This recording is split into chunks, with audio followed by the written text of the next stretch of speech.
Las nuevas guías de práctica clínica en fibrilación auricular nos han dejado este año, en 2016, un verdadero dilema. La escala de riesgo CHAS-VAS en las guías del 2012 nos aconsejaban encarecidamente anticoagular a todo paciente con un CHAS-VAS 1, excepto mujeres que no tuvieran otro factor de riesgo que el ser mujer. Las del 2016 nos dejan un poco huérfanos de actitud a este respecto, dado que el CHAS-VAS 1 en hombres y el CHAS-VAS 2 en mujeres no queda absolutamente claro si se debe anticoagular.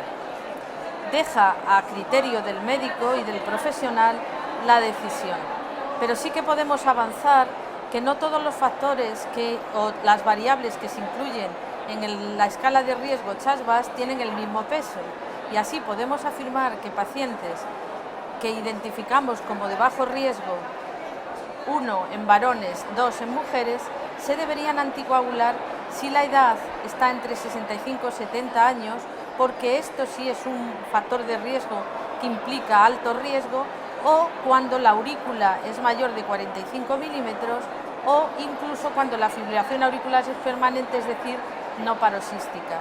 También podemos recurrir a marcadores como el dímero D elevado, el NT-proBNT elevado al inicio o incluso la troponina I. Es decir, tenemos algunas pautas que nos pueden ayudar a decidir qué paciente considerado de bajo riesgo debe anticoagularse.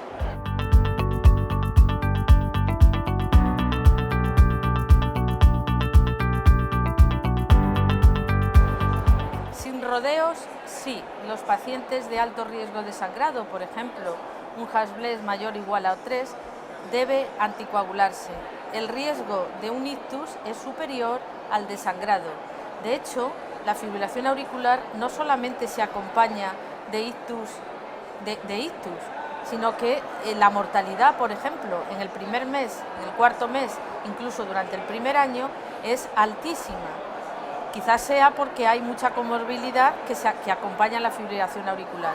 Por tanto, el beneficio clínico neto es a favor de anticoagular, pese a que el riesgo de sangrado sea alto. De hecho, tener un riesgo de sangrado alto lo único que implica es que hay que empeñarse en que los factores de riesgo que condicionan ese riesgo de sangrado alto, por ejemplo, una hipertensión descontrolada, uno deba empeñarse en controlarla primero. Pero desde luego la respuesta es sí, el paciente de alto riesgo de sangrado debe anticoagularse adecuadamente.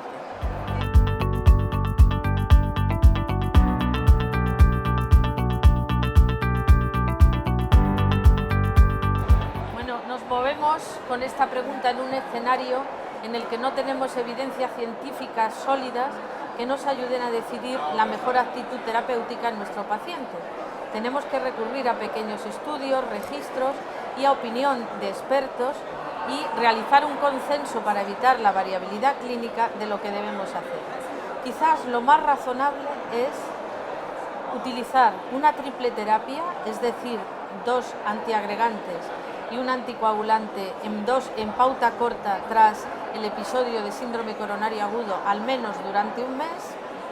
Bien, es verdad que se abre la posibilidad de utilizar un anticoagulante y solo un antiagregante, en concreto clopidogrel, cuando el riesgo de sangrado es muy alto, y luego, teniendo en cuenta el beneficio clínico neto, el riesgo de sangrado y el isquémico, podremos mantener la doble terapia durante 6 meses o incluso 12 meses, para cuando se cumple estos meses dejar solo un anticoagulante.